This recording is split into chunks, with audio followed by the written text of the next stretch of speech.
Wow, it has been some time since I've sat down to chat with you about books I've read and done a wrap-up, but I said I'd be true to my word, and even though I read 6 books this year, we are going to talk about them in this video.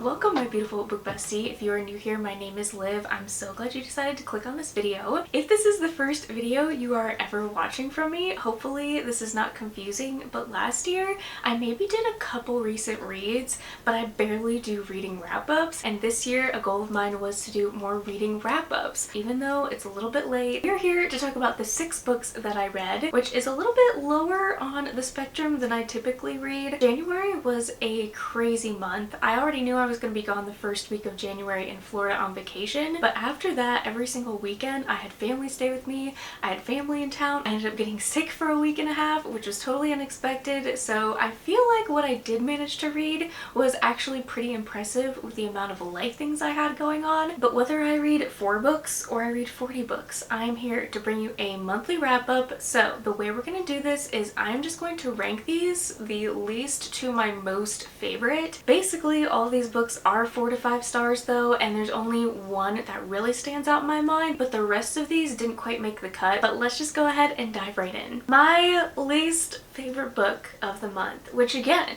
it was a 3.5 star, so it's not terrible, but that is Onyx by Rebecca Yarros. Yes, I did read the dragon book, the fantasy of the year. I honestly cannot believe how much this book blew up, especially for being the 3rd in a series. There was such a frenzy around this book, and it just makes me laugh because personally to me, I don't feel like this book was worth it. And I realize I am in the minority of this book because there's a lot of people that seem to like it, but let me just back up real quick and tell you how Fourth Wing went for me, because I think that'll give you some context as to how I feel about this book. Fourth Wing, I had a very hard time getting into. The first 100 pages was just kind of a blur for me. It didn't suck me in right away. I knew right away that that book was going to be very cutthroat, and I just needed to get to those moments. There's something about Rebecca Yarros' writing that I cannot stand. I have such a hard time envisioning what she's talking about because most of her books are dialogue. So I knew going into this one I was already gonna have a really hard time, but people were not lying when they said the first 150 pages you didn't know who people were, what was going on. Like, I even watched a recap and there's all these new people being introduced. I was at the point where I didn't even try to understand. I was like, let's just trudge through this, and I felt like I had to read this right away or I would be spoiled. I can't really go into detail about this book too much because of spoilers if you haven't read the first 2, but this book definitely had that middle book syndrome. There was definitely some cute moments, there was definitely some great quotes, there was some imagery that I will never be able to get out of my head. I don't love Xaden and I don't love Violet. I feel like these two together are acting like 13-year-olds, and I just have a hard time believing this is new adult. My favorite thing about this series is the dragons. I could leave the romance and take the dragons, so I really do love the world that she's created. But when there's an explicit scene on page 20 already, wow, didn't even leave any build up, just we were straight to the point, and I'm a slow burn romance girly. The plot twist at the end left everyone confused. We have no idea what it means. What is she doing? Where is this series gonna go? And I think that is what is going to make me continue the series. This book was okay. Fourth Wing is like a 4. The second book is like a 3.75 and this one's a 3.5. So we are on a downhill slope for me personally. But that is definitely not to bash anyone that loves this series. I understand why people love this series. But honestly, poor Rebecca. I feel like she has been pushed so hard to get these books out so quickly. But I'm super glad she's taking a little bit of a break. I think they're supposed to be like a 1.5 or 2 years until we get the 4th book. Honestly, I'm kind of glad. I'm hoping that means she can really figure out exactly what she's doing with the story. I love the world she's created. I love the dragons, but I'm just not invested in the characters or the romance that much. I'm sad about this one, but it was probably my least favorite that I read. Side note, it is really dreary and it is raining so hard right now, so I apologize if there's any extra background noise in this video. At least you'll get some fun, cozy ASMR, but it is extremely dark, so hopefully this video is not too dark. But anyways, on to book number 2. We have Beg, Borrow, or Steal by Sarah Adams. I read this as a buddy read with a couple of my friends. This book was very different than the other two in this series. Yes, I 100% recommend reading When in Rome, and then also practice makes perfect before picking this one up, because there is a lot of talk about the other characters from the other two books in this book, and honestly I've never read a romance series like that. There may be like a mention of the other characters, but in this one they were definitely heavily involved in the story. So if you don't want to be spoiled, or you just want to fully be able to understand what's going on, I would definitely read those other two first. But this book follows two feuding second grade teachers, and we have Jack, who left Rome. He ends up coming back, and Emily finds him in this coffee shop, and immediately Emily realizes that her feelings have not changed for Jack. She always kind of used to hate him but like him at the same time, but in this book she has to come to terms with actually believing that she really does love Jack. Jack is just this quirky, glass-wearing, nerdy guy who loves to write. They are both secretly writing, by the way. Emily's writing a romance novel and he is also writing a romance novel. Actually, I can't remember what kind of novel he's writing, but his dad is actually an author as well, but he never wants to tell his dad because him and his dad have a terrible relationship. His dad is like this really big narcissist, and that also plays into this story, and I really love the way that was handled. So they both kind of have like this secret identity or secret interest or love that they haven't shared with each other yet, and I really loved that underlying plot. I just love when books have books or books have authors, and it just added a really fun element to this. But I have never related to a character more because Emily is a type 1 organizational person that's the oldest sister. She never lets her emotions show. She's always there for other people, but it feels like people are never there for her, and Jack ends up being that person that's there for her. It is just so heartwarming and so sweet. So I really enjoyed being able to relate to a main character like Emily, but I will say I ended up giving this a 4-star because it just had a completely different feel than the other two books. The other two books are this sweet, innocent romance. There's a lot of build-up, there's a lot of tension, but in this book it felt a little bit more sexually driven, I guess you could say, and maybe that's because this is her first book that she's had like an open door scene. But for me, I don't know, there was just something a little bit off that didn't quite make the 5-star feeling like those other two did. Obviously I tabbed a lot of really funny moments and great life quotes. I believe there's supposed to be one more sister, I think her name's Madison, that we're gonna get in this series, so I'm very excited to see Madison's story because there's already hints of what could happen in book 4. I will definitely be continuing. I love Sarah Adams,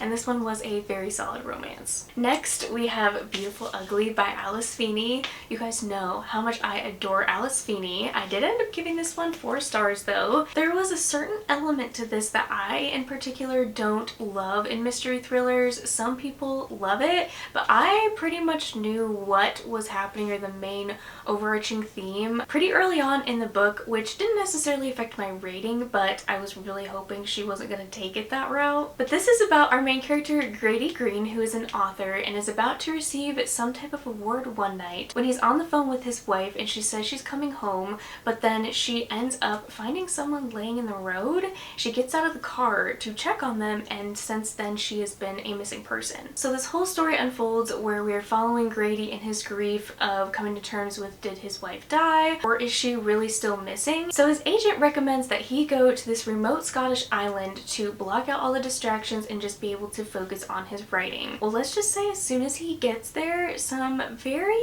interesting things start happening. There is some really creepy things that start happening. I really don't want to say much more than that, but I love the unreliable narrator we have in this book, and also it was Alice Feeney's first time writing from a male perspective, which I didn't realize was going to be happening until I started this book. So I really actually did like seeing her step a little bit more out of her comfort zone. But the whole island vibe was really funny to me because the whole time I was thinking that it reminded me of The Wishing Game. I don't know why, but you have this unsettling feeling that there's something happening, there's some sort of danger, or that maybe she's bringing some type of magical element into this book. Honestly, I love a good island setting. Alice Feeney definitely knows how to write like a cold, Scottish, rainy island that makes you feel very unsettled. I also loved the quirky side characters we had in this book. I didn't really like our main character at all, but the side characters is what really helped progress the story and helped me stay invested. In typical Alice Feeney fashion, I also did jot down some quotes in my reading journal of some things that I really liked, such as, "Success is often the result of a series of failures." I think there is so much beauty to be found in imperfection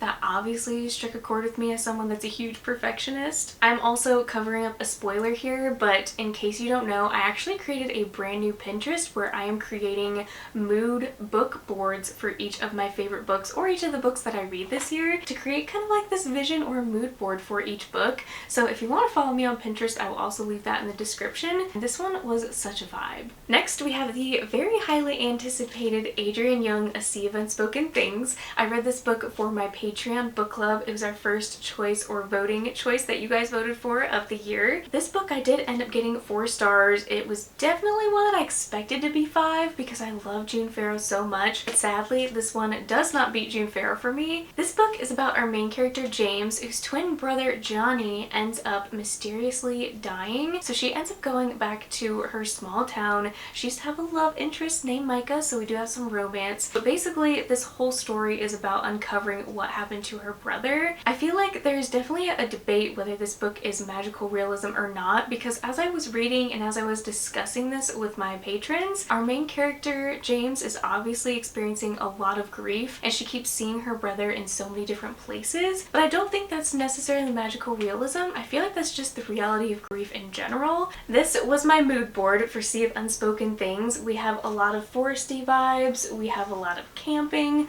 we have blues and greens and cabins and a small town diner. First of all, I'm obsessed with Adrienne Young's writing. I will literally read anything that she writes, so right away her writing just completely captivates you. It's so lush. There is like a cliffhanger at the end of every chapter. I will say the main issue I had with this though is I didn't have quite an emotional attachment as I did with June Farrow. Obviously I don't have a twin. I do have 3 sisters. We also had some unanswered questions about her brother Johnny, and honestly I feel like Johnny actually wasn't that great of a person. What really kind of rubbed me the wrong way is how James was very overly protective of her brother. Whether he made a mistake or not, she would just do anything to cover up anything bad that he did, and I felt like the codependency they had was kind of unhealthy. So going into this, the twin relationship was not what I expected it to be at all. This is a random side note, but this book reminded me of Virgin River a lot. If you guys have seen the show Virgin River, we follow some of these small townspeople that help progress the story, and she asks them questions about her brother and kind of help unfold the mystery. I do have a couple quotes that I really liked, including, "Those two were like family, and family is like that, just as likely to kill them as you are to kill for them." That was the way of grief, I was realizing. It was a barrage of pain that was so unbearable that it made you numb,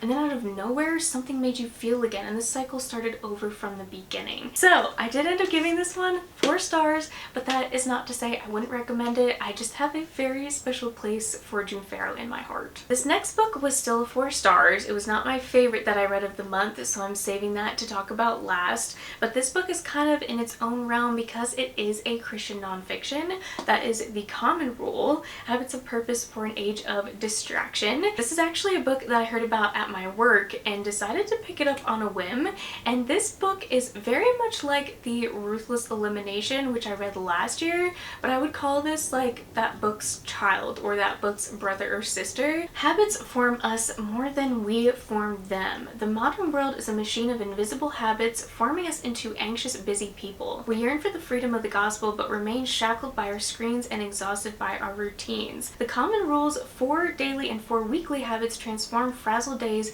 into lives of love for God and neighbor. There are habits like prayer, eating meals with other people, spending time off your phone. There's definitely a lot of themes in this book that I knew that I kind of wanted to be reminded of. I knew I wanted to pick this book up to start my year because I do want to start forming some better habits for myself, especially spiritually, and this book just really encouraged me to do that. There's different tips and tricks he gives in the back for people that are in different seasons of life. There is just a huge abundance of really good resources in this book. But the reason I'm giving it 4 stars because it was not quite as impactful to me as Ruthless Elimination of Hurry. This book was very easy to understand, very conversational, and I almost wish that he did include a little bit more Bible or a little bit more scripture into his book instead of constantly speaking from personal experience. I think that is a big thing that I struggle with Christian nonfiction, is a lot of people putting their own thoughts and experiences and twists kind of on the scripture. But I will say, if you are looking for a book to just establish better habits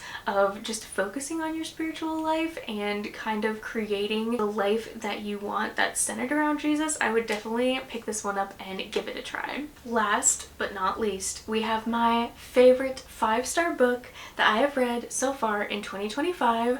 Drumroll please! That is Andy Weir's Project Hail Mary. I am just as surprised about this as you are right now. I picked this book up because my friend Elise runs the Libronauts book club where they read a sci-fi every single month, so you should definitely go check out her book club. But we picked this book to start out the year and wow, it did not disappoint. I'm pretty sure everyone, or just about everyone, gave this 5 stars. My only experience with Andy Weir is watching The Martian. I watched that movie forever ago, and apparently they're making a movie of this with Ryan Gosling, and I'm so excited. This book is about Ryland Grace, who is a middle school science teacher, and he's basically pulled to help on the scientific team to figure out the mystery of essentially why the sun is fading. So we start out this book where he is on a spaceship, and he has no clue how he got there. So we are following him in his train of thought and him experiencing these flashbacks of what he experienced on Earth and what he's experiencing now. And let me just say, it was absolutely genius the way that Andy Weir wrote this. Ryland would see something that would trigger a memory, which would put us in a flashback of how he is seeing what he's seeing now,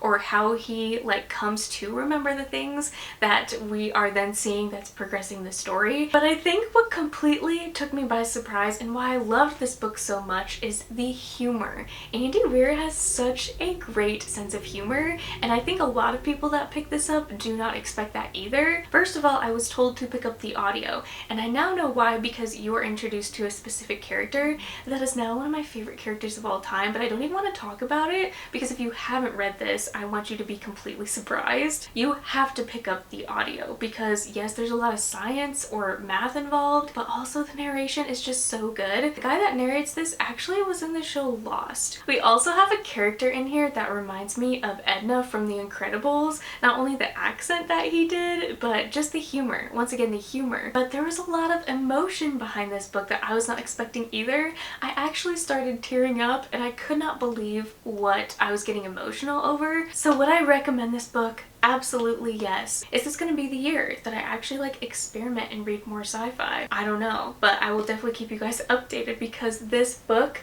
I could scream it from the rooftops. I loved it so much. You can probably tell from the tabs as well. Oh my gosh, I'm obsessed. This took me by complete surprise and I was not expecting this to be my favorite that I read for the month of January. So here are all the books that I read in the month of January, which like I said is a very slow reading month for me, but the quality was amazing in my opinion. We got a new Rebecca Yarros book. I found a new favorite book of all time. So I hope you guys enjoyed this video. It was definitely the month of new releases. If you guys have read any of these, let me know, or if we had the same thoughts on any of them, I would also love to know, or even if we have opposing opinions, that's totally fine with me. But thank you so much for stopping by, watching this video. I love you guys so much, and I will see you in my next one.